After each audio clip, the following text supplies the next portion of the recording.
നമുക്കിന്ന് തലയിൽ തേക്കാനുള്ള നല്ലൊരു എണ്ണ കാച്ചിയാലോ. അതിനുവേണ്ടി മൈലാഞ്ചി, കറിവേപ്പില, തുളസി ഇല, പനിക്കൂർക്കയില, ചെമ്പരത്തി, പൂവാങ്കുറുന്നില, കറ്റാർ വാഴ എന്നിവയാണ് എടുത്തത്. ഇവയെല്ലാം നന്നായി കഴുകി ഒരു ഫാനിൻ്റെ ചുവട്ടിലിട്ട് അതിൻ്റെ വെള്ളമൊക്കെ കളഞ്ഞെടുക്കണേ, ഉണക്കിയെടുക്കണം. അതിനുശേഷം മിക്സിയുടെ ജാറിലിട്ടിട്ട് ഒന്ന് ക്രഷ് ചെയ്തെടുക്കുക. വെള്ളമൊന്നും ചേർക്കാതെ ക്രഷ് ചെയ്തെടുക്കണേ. പിന്നെ അത് പാത്രത്തിലേക്കിട്ട് ചെമ്പരത്തിപ്പൂവും കറ്റാർ വാഴയിലയും അതിൽ അരിഞ്ഞ് ചേർത്ത് ആവശ്യത്തിനുള്ള വെളിച്ചെണ്ണ ഒഴിച്ച് കാച്ചാൻ വെക്കുക.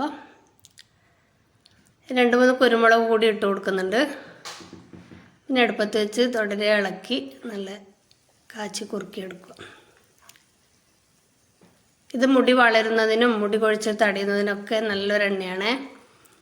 പിന്നെ നമ്മൾ തുമ്മൽ, ജലദോഷം അതൊക്കെ ഉള്ളവരില്ലേ, ചില എണ്ണ തേക്കുമ്പം തുമ്മലൊക്കെ വരുന്ന, മൂക്കൊലിപ്പൊക്കെ ഉണ്ടാകുന്ന, അതൊക്കെ മാറിക്കിട്ടും. അത് അങ്ങനെയുള്ളവർക്കൊക്കെ ഉപയോഗിക്കാൻ പറ്റിയ നല്ലൊരു എണ്ണയാണ്.